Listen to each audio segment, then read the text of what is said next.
Hey guys, today we are reviewing my front seat cleanup. My passenger seat had a small snag in it, and I bought another set. They weren't perfect, but they were pretty clean set that didn't have a snag in the seat.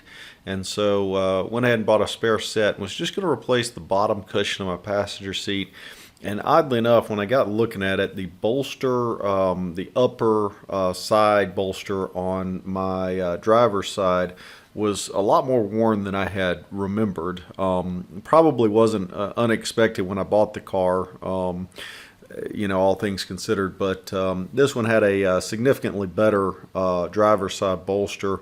Mine was worn, the stitching was actually worn off of it, and had been worn significantly more than I gave it credit for. So I decided that I would switch out the actual upper. So I switched out the lower. Here is what you're seeing is actually just the lower cushion of the passenger seat, which is pretty straightforward. You pop the plastic panels off the side.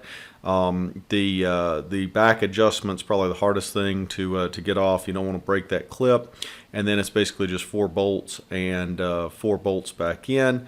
You'll see hopefully here in a bit my butt crack apparently. Thanks for that. But you'll also see me with this orange torque wrench torquing everything down to spec, which is great. So turned out to be a pretty good, worthwhile thing. I ended up selling the seats for the same amount that I paid for them, the spare set with the ripped bottom cushion, a little more bolster wear on the driver's side. So ended up selling those for the same price that I paid for them. So that was a plus, that it really didn't cost me anything other than about 2 hours of time. And this is a time lapse. You've got about 2 hours, and here you can see me comparing the driver's cushion to the other one, and cleaning up that little bit of a snag on the back side that the spare one had. Still, if I found a really good set of seats, I would still buy them today. I would buy a cleaner set, but honestly, finding clean sets are really hard to come by in the USDM. I think some of the JDM ones actually came with similar seats with like a seat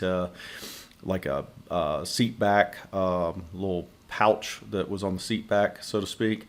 Anyway, I have to undo all the hog rings to get this loose. I think there's 8 of them in total, if I'm not mistaken. Maybe a few more than that. And those weren't too terribly bad. I think you can actually buy them. They aren't called hog rings from Honda, but I think you can actually buy the hog rings new, but I just reuse the same ones. Not a huge deal. And I also ended up throwing this cover, since I had it off, in the washing machine, which was, I tried to steam clean it, didn't quite get there, and so I threw it in the washing machine, and I wasn't real sure what was going to happen, but it turned out it was okay. I wasn't sure with the microfiber if it'd be okay or not, but turned out to be fine.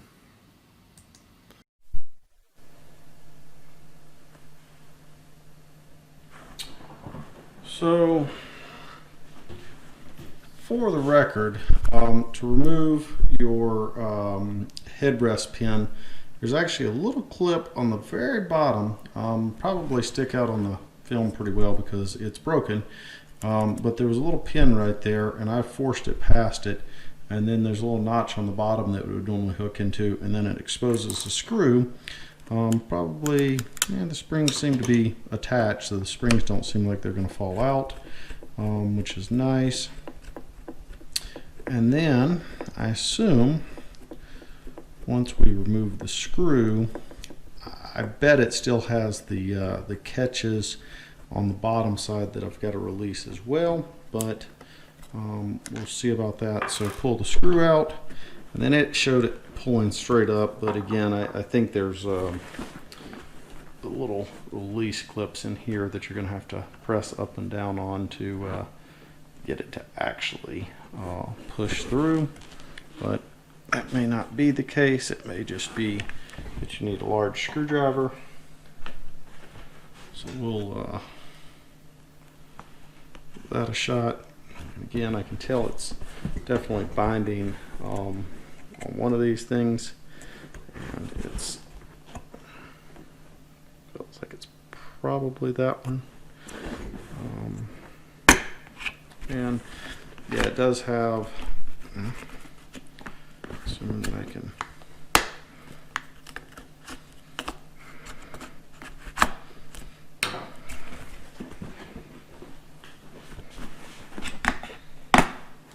get it out. You can see it's actually just on the reverse side from the screw. It has these little hooks. I don't know what you'd call it. It's almost like a fish hook. So the one side has the screw and then the other side has the hook. Don't ask me why. And then hopefully, with any luck, we'll push the tools out of the way here, and hopefully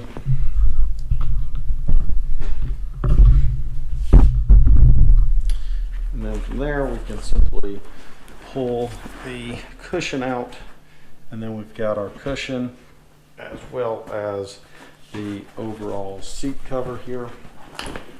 And again, you can probably see, kind of see the difference. It's you can see this side's more blue and faded than the other side, but that's basically it. Nothing super complicated about it. I may actually throw this in the washing machine. I have some concerns about whether it would hold up very well in the washer, but I mean, I guess it's made to hold up pretty well regardless. So I don't know. I believe that the suede or microfiber is a synthetic material, so we may throw that in the washing machine.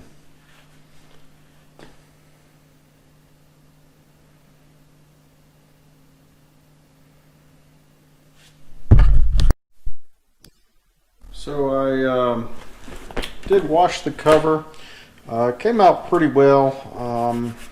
Don't think it did any damage, I'll say that. Well, I say that, maybe the for future reference, if you're going to wash it, take out the metal rod here, because it did seem to come out of the little bracket. So you should probably take that out. Didn't do any damage, it just came kind of loose from banging around in there, but didn't seem to really do any damage. I'm not sure that it's did a lot of help either, but it still has the wear marks in certain spots and things like that. Still needs a little bit of cleaning, but overall it may have helped knock out old stains and things like that, so not a bad idea. Don't know, again, with the age of it and stuff like that, might not be the best idea either. But so looking at this cushion, I don't really see anything wrong with this cushion. It's possible the fabric was stretched, or maybe it was just sitting in there funny, so I'm not going to worry about trying to switch cushions. Still haven't really decided if I'm going to use this or not, so I'm just going to reassemble it. So this is reassembly after I washed this cushion. Again, it's not perfect, but it was better than what was in the car, and better than, quite frankly, any other set that I found. I would have bought a set if they were cleaner. I would have already bought them, and I've been looking for a set for about 2 years. So not saying maybe I didn't miss a set here or there, but in general, I keep a pretty good eye out for seats and a few other parts, and so so yeah, again, pretty good shape. Thought about trying to buy a new cover or two, but fact of the matter is they're either discontinued, I think, for the driver's side, which is what I really needed here, and they're not really going to match. You really need to buy all of them to be able to match them up. And they're pretty expensive. I can't remember exactly what they cost, but not to be a complete seat. I mean, I think the covers themselves are like $350 a piece or something. I think the passenger side might still be available, and so to spend $700 and then not have the top and the bottom match or something like that, is a little on the pricey side to have to redo it, not have new foam, not have seat rails or anything, and quite frankly have to put in quite a few bit of work here. I mean, I had 2 hours of video footage, and that didn't include all the time here, and so that included a few other things that I did, like I said, replacing the bottom cushion, not just this, but again, I only did one cushion cover here, and that took me, probably at least an hour and a half, given it was my first time of doing it, but I wouldn't expect that, unless you're just really running through it at a pretty good pace, if you're taking your time, I don't expect it to be much faster. And there's specific video here of trying to get this flap back completely closed and clipped in. Really didn't want to clip in, but you work it and it'll eventually finally clip in nice and tight, hold snug. I've seen a lot of people leave that loose. You should get it snapped all the way back in. Don't leave it loose. It looks silly when you get the flap and it doesn't pull the fabric tight. So you need to get that flap where the two sections come together fully engaged with one another.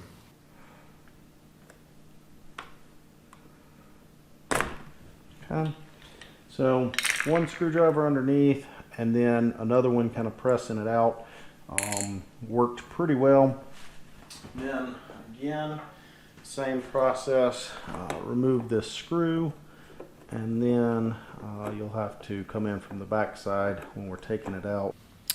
So this is the disassembly of the upper cushion. It's not too terribly difficult, but it's not exactly great either. I also removed the headrest bracket. Mine was in a little bit better condition, so I took it off. And the one side's pretty easy to get to. The other side here is a little difficult to get to.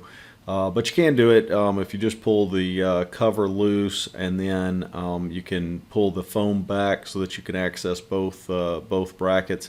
The extended power ratchet came in handy here because it's a pretty tight space, and so like getting an impact gun, like you'll see me sometimes use the DeWalt, it really wouldn't get in there, and so I had to use the impact ratchet or the electric ratchet with a short whale socket on it to get all the way in there easily.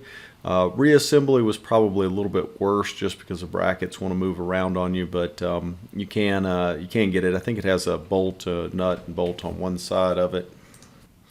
So yeah, it's not anything too terribly difficult, but to be fair, getting these bolts out is probably the easiest section.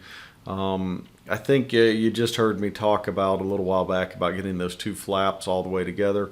Obviously, you do that after you install it because you have to take it back loose to get the bolts in. So, something to be aware of, so to speak, that I don't know. I don't know if I actually put it, I think I actually left it loose. I played around with it quite a bit, but then I think I actually left it loose. And so, just be aware that you should leave the fabric loose until you actually install it and then get it together, which you'll see here in just a second. You can see that white, this white strip right here, and if you just take your screwdriver, and that one's sticking out a little bit worse than the others, but if you just work it in with your screwdriver,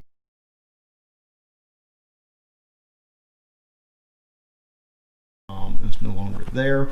Again, you don't want to rip the fabric or anything like that.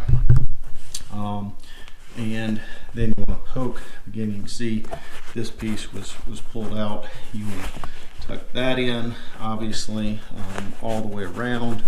You just kind of take your finger. So thanks for watching. Not a hugely entertaining video, I don't think, but has at least some DIY information in it for those that might be trying this. And thanks for watching, and look forward to more videos.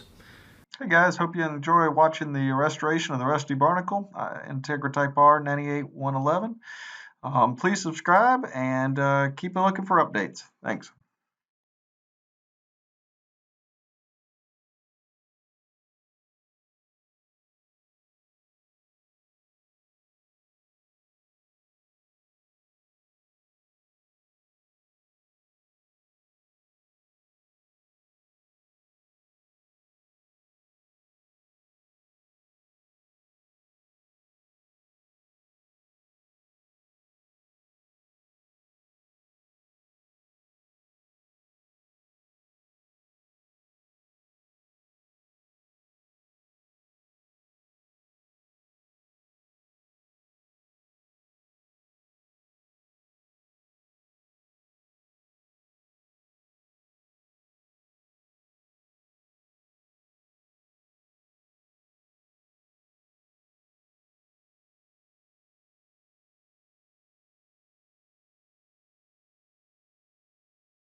So went and pulled the plastic cover off here. Needed to be cleaned, and I believe, I feel like this should actually tuck. I guess it can't physically tuck in all the way. There's a specific little tear, a little V shape right there, so I'm assuming I should push it in the V, and V in the hole, and then the rest of this will sit flush like that with the plastic cover on top, and that's about the best way that I can figure out how to do it. Also note, your plastic cover has this little hook right here that's supposed to hook over. There's a little lip around the spring right here, and so this should actually hook on that spring before you screw it down, just for reference.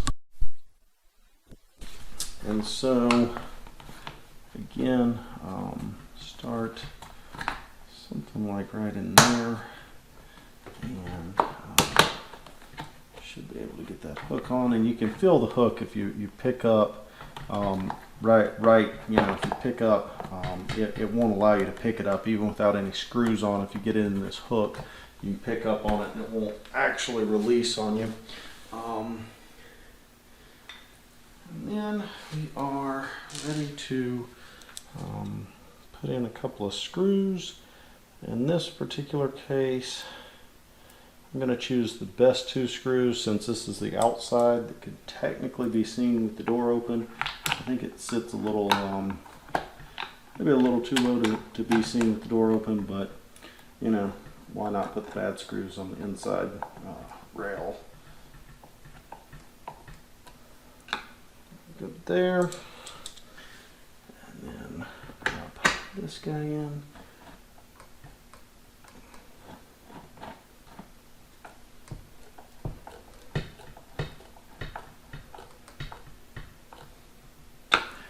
Here, flip it over to this side,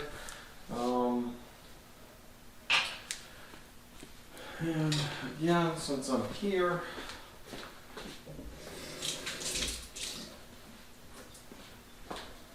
might as well go ahead and at least wipe this stuff clean.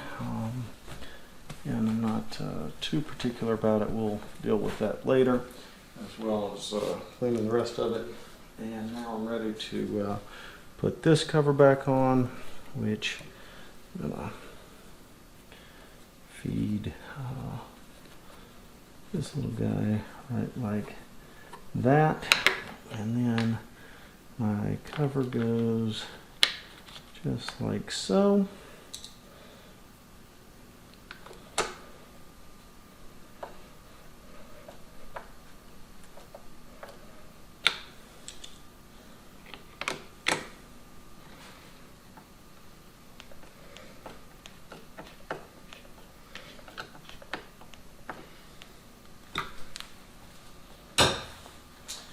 And now I am ready to put my headrest holder back in with the screw. So you can line that up. Again, there's a bigger sized hole, but obviously the screw has a specific way that it goes. And if you pull that back just a little bit, and then hit it a couple of times, you'll find it,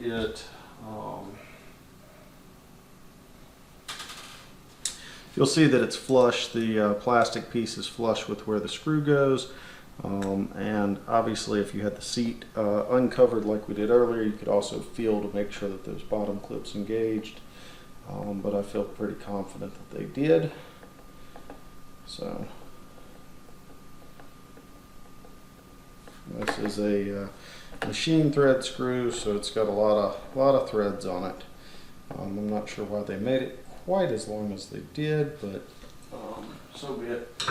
And then I'll look at both of my tabs, and we'll go with one. Kind of like this one a little better, so we're going to go with it. And then you can simply slide it back in. It clicks. And then we need to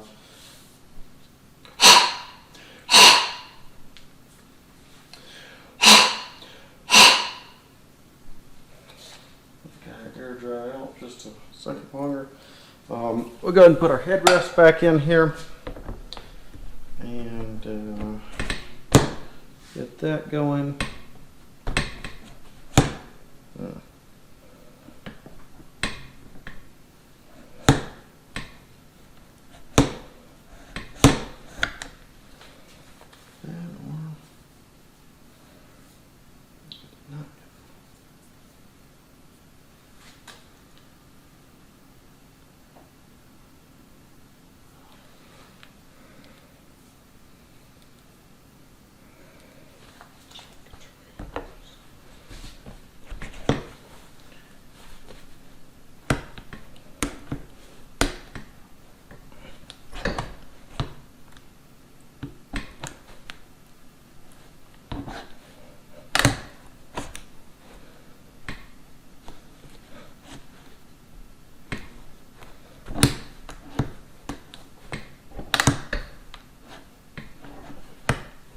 And you want to make sure that it's synced up properly and fully engaged, etc. I basically had to use my headrest to pry. You can look down at it and make sure the holes are lined up, I guess. In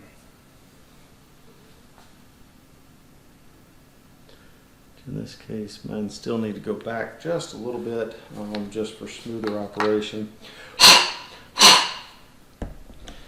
So again, if you just put the headrest in, kind of actually just up a little bit, kind of tweak it forward, you can make sure that those are lined up.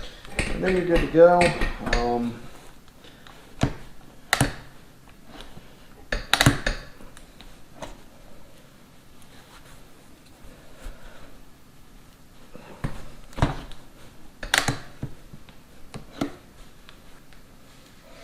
And then we'll put the release handle back on over here, and we will officially be ready to go.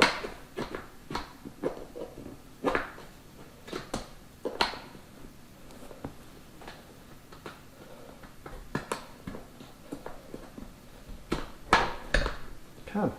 And then we've got our ITR seat reassembled.